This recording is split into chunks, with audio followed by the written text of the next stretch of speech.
Let me take this opportunity to put the general notice to all Zimbabweans, to all members of the media, to all change champions, to all state institutions, to all members of the region and the international community, that any correspondence that you receive coming from an imposter called Tshabangu does not reflect the position of CCC, and any correspondence that might be sent either to government, that might be sent either to the media, either to our citizens calling for any action or any program on behalf of CCC does not reflect.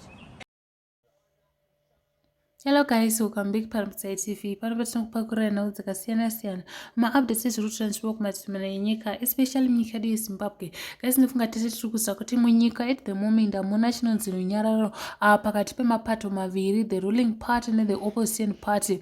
Asi ndofunga tese tinoona kuti mvonga yakazonyanya kuchiriridza mushure mekunge paita kudzingwa kwema-MP 15 eCCC zvichitevera murume akaklema iye kuti ndisecretary general weCCC anonzi Sengezo Tshabangu. Asi takaona zvakare kuti nezuro pakaita zvakare mvonga yekudzingwa kwe70 legislators veZANU-PF zvabva zvakabva zvaita kuti vanhu vakawanda vashayiwe kuti drama iri richazopera zvaita sei. Asi nhasi taona bato reCCC rine press conference muHarare apo pavanga vachitaura kana pavanga vachiadresa media danho ravari kuda kuti riitwe muZimbabwe, danho ravanoda kutora senyika kuti zvinhu zvigadzire, kuti nyika ienderere mberi, nokuda kwokuti makakatano aripo pakati pe-the ruling party or the opposition party zvaramba kupera. Asi taona kuti paita nhau yaita kuti vanhu vakawanda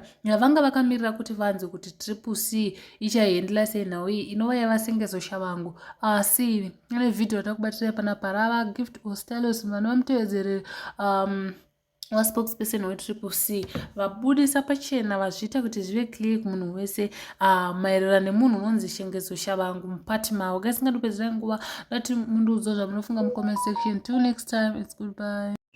Let me take this opportunity to put the general notice to all Zimbabweans, to all members of the media, to all change champions, to all state institutions, to all members of the region and the international community, that any correspondence that you receive coming from an imposter called Tshabangu does not reflect the position of CCC, and any correspondence that might be sent either to government, that might be sent either to the media, either to our citizens calling for any action or any program on behalf of CCC does not reflect and represent CCC. So we are putting citizens on this general notice and all the stakeholders of our movement. Now that we dialogue and have a political settlement to resolve the crisis in our country, I want to speak about the issue that is before us today. You know that a few weeks ago, an imposter recalled members of parliament belonging to the Citizens Coalition for Change. And I want to emphasize and put it very clear that CCC has not recalled any member of parliament or councillor in respect of the just ended sham election in our country. Number two, we want to also re-emphasize that our movement, the Citizens Coalition for Change, as led by Advocate Nelson Chamisa, has no such a designation and an office of an individual, an imposter by ZANU-PF, who has been in the forefront of writing to the Speaker of Parliament, recalling our members of Parliament, and to the local government, recalling our councillor. Thirdly, we want to put it very clear that the Speaker of Parliament acted on error, acted on a letter that did not represent the CCC as was founded on the 24th of January 2022. Now, many people have asked us as a movement, why is this happening? Why is this tortoise on a lamppost been given all the powers to recall our members of parliament? The reason is very simple. Number one, there is a deliberate attempt in this country to force a 2/3 majority by ZANU-PF. ZANU-PF wants to get a 2/3 majority by hook or crook. That's why you have seen them systematically deploying its proxy and an imposter to go and try and destabilize our members of parliament. Second, the intentions of ZANU-PF are very clear, and their hand in all this is very clear. They try to make sure that ZANU-PF wants to create an opposition that it leads itself. We have rejected as a movement, we have rejected as CCC the attempt to be co-opted into joining the gravy train because of trinkets and trappings of dictatorship. That's why CCC is being punished for defeating Mr. Mnangagwa, for defeating ZANU-PF in the watershed election. That's why you see the systematic attack on our movement. It is clear for all who care that ZANU-PF wants to make sure that CCC does not have access to the political finance funds that it is entitled after winning more 104 seats in parliament in a flawed process, winning a presidential election in a flawed process, and more importantly, sweeping 33 out of 34 seats in local authorities in this country. ZANU-PF has also advanced this crisis that they've created in their minds, sent to the Speaker of Parliament to ensure that the CCC as an alternative that emerged victorious in the election is diverted, and Zimbabweans themselves are diverted from the key national question in this country. What is the national question? The question is very clear in this country that the election on 23rd was flawed, that ZANU-PF as its current composition has no mandate from the people, because government is born out of an election, and an election that is free, fair, and credible. Lastly, ZANU-PF has been doing all these shenanigans as an attempt to try and weaken, as an attempt to try and embarrass the alternative, because we used our freedom to protest by not attending the official opening of parliament, which was addressed by Mr. Mnangagwa. Now, how do we exit this crisis? The big question is, what has CCC done to ensure that we resolve the question facing our movement and our society? Firstly, we have made it very clear. We mandated as the Citizen National Assembly, we made a resolution in our 18th Citizen National Assembly. We mandated President Chamisa to write to the Speaker of Parliament and inform the Speaker, Honorable Mudenda, that we have acted in error, that the current person who wrote to you does not represent our movement. And the Speaker has given us a response that the issue has been subjected to the courts, and we await the court processes that are happening.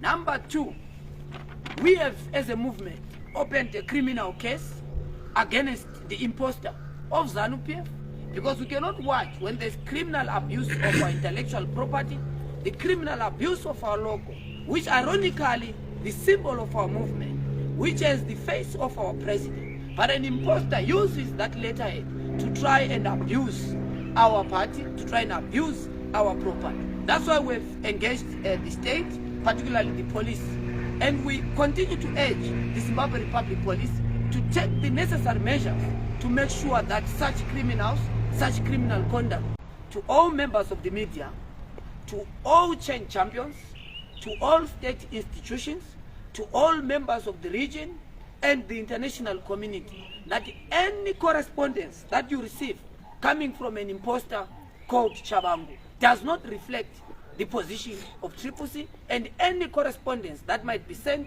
either to government, that might be sent either to the media, either to our citizens calling for any action or any program on behalf of CCC does not reflect and represent CCC. So we are putting citizens on this general notice and all the stakeholders of our movement. Now, I've spoken clearly about the issue of the recalls and the interventions that we have done. We have seen that citizens continue in respect of the second issue that I want to speak about, the SADC report. We have seen that SADC has produced its final report, and we are happy because the report of this SADC confirms what has been confirmed by Zimbabweans. After the election, we mandated our champion-in-chief, the president, to have a consultative forum across the country. And the universal consensus by all chain champions and citizens across the country is that the election of the 23rd was flawed. It's not just a Triple C issue, it's a collective position by citizens. Citizens have affirmed how this election was grossly mismanaged by the Zimbabwe Electoral Commission, how the Zimbabwe Electoral Commission failed its constitutional duty to conduct a free, fair and credible election.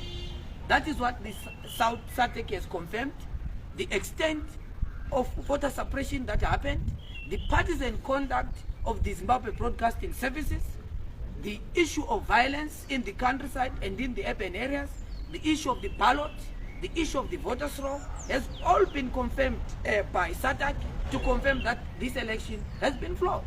And we have proposed very clear as Triple C that the solution to make sure that we resolve the crisis in our country, which is the third issue that I'm going to speak about, which is the issue of dialogue. Many people have asked us this key question: how do we exit from the crisis that we're facing as a people? How do we rescue Zimbabwe from the vicious cycles of disputed elections? Since 1980, this country has been poisoned by vicious cycles of disputed elections. Since 1980, that election was challenged in court. The election that followed after was challenged in court. The election that preceded after was challenged in court up to this very day. And how do we cure permanently the crisis of stolen election and discrete election in this country?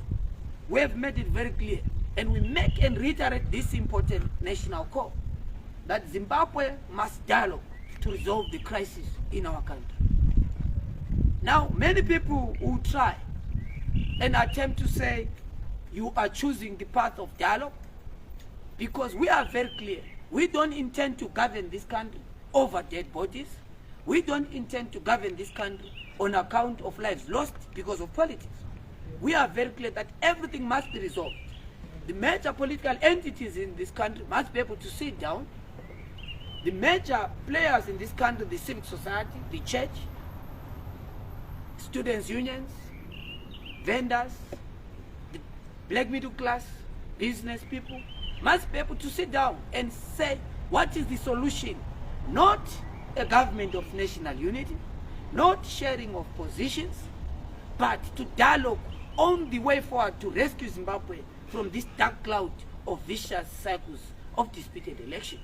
So we must be able to dialogue on the basis of how do we make sure that we correct the problems of how we hold elections in our country. It is in that respect that Triple C mandated our champion-in-chief, Advocate Nelson Chamisa, with the mandate to pursue this route to ensure that Zimbabweans are able to dialogue and resolve the crisis that is facing our country.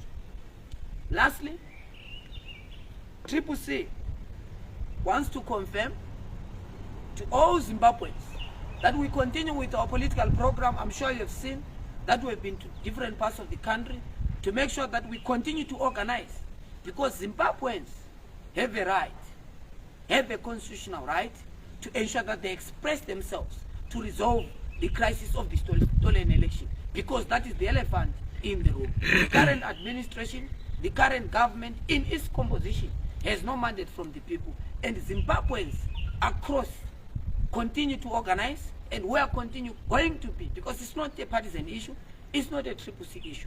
Zimbabweans have the Section 59 of the Zimbabwean Constitution giving Zimbabweans the right to peacefully express themselves against the displeasure of what transpired on the 23rd of August 2023.